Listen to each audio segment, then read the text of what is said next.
गिबियावनो खुलुमनाय थाबाय। दिनै जोङो नैबे उदालगुरि जिल्लानि बनसु अफिसनि लांगोनायाव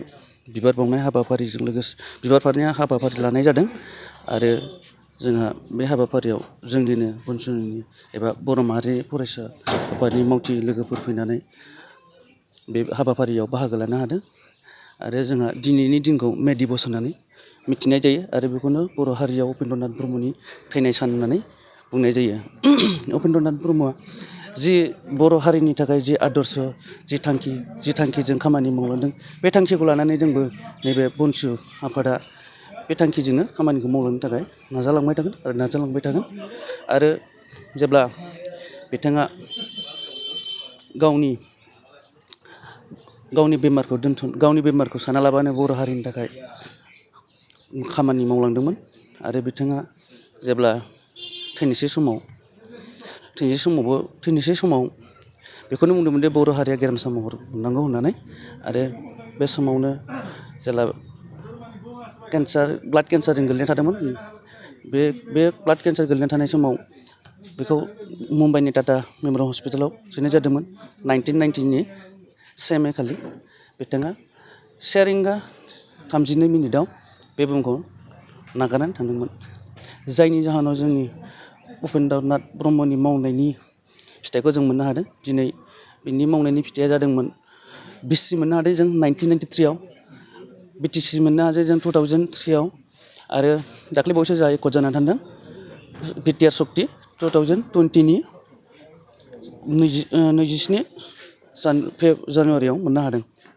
आरो बेखौनो बुंदोंदि बिथाङा जि मावलांदों बिथांनि आदर्शजों जोंबो बेखौनो सानदोंदि बनसुआ दिनै बेखौनो बुंनो सानदोंदि जि थांखि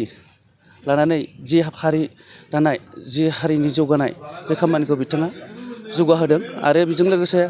जोंहा दायो जि 3 एकर्ड जानानै थांदों बे एकर्डआव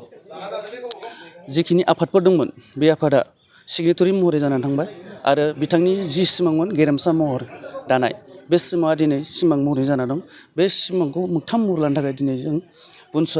बनसु आफादखौ दानाय जादों। मानो होनबा जोंहा गोदान आफाद दाबासो जोङो बे बड'लेण्डखौ बिनो हागोन होननानै बे आफादखौ जोंनिनो बर' हारिनि मेलेमजिबि बिथांमोना सालिजारि खालामनानै बे आफादखौ 2022 मायथाइनि फेब्रुवारि दानाव दानाय जादों। जेब्लासिम जों बर' माहारि फरायसा आफादा थांना थागोन अब्लासिम जों बड'लेण्डखौ सोमावसारलांबाय थागोन आरो बिथाङा बुंलांदोंदि बुरलुंबुथुरनि सा सानजा थानाय बर' सदियानिफ्राय बर'फोर थानायखौ बिसोरखौ लानानै मोनसे आलादा रायजो दानायनि खोथा बुंलांदोंमोन। बेनो जाबाय बड'लेण्ड। जेब्लासिम बड'लेण्ड मोना अब्लासिम जिराया होनना बुंलांदोंमोन। बेबायदिनो जोंबो बनसुआबो जेब्लासिम बड'लेण्ड मोना अब्लासिम जोंबो नाजालांबाय थागोन आरो जोङो बर' हारिनि थाखाय खौसेथि खामानि मावनानै थांबाय थागोन आरो बर' हारिखौ जों गोजौ जौगाहोनो खामानि मावनानै थागोन आरो बेखौनो खावलायदि आङो फैबाय थानाय समाव जोंनिनो बर' सेंग्रा सिख्ला लाइमोनफोरखौ फिन खेबसे बड'लेण्डनि जांख्रिनि थाखाय जानजि खाफ्रानानै आवगायबोनो थाखाय गुरैयै खावलायदों। बावैसो सान बर' फरायसा आं बर' माहारियारि फरायसा आफाद जानानै बेखौनो बुङोदि जोंनि बर' हारियाखौ आं बयखौसिमबो कंग्रेसुलेसन जासिगोरो। मानो होनबा जा मेट्रिक आरो हायार सेकेन्डारियाव जिबायदि नाम्बार लादों जोंनि बर' हारिनि फरायसाफोरा जौगाखांनाय मोनसे उतसारण लाबोदों जाहाथे इयुननि जोलैफोराबो बिथांमोननिख्रुइ बांसिन नाम्बार लानानै जौगाखांनो हायो आरो गामि आरो गावनि बिमा बिफानि नामखौ उतसारण खालामनो हायो।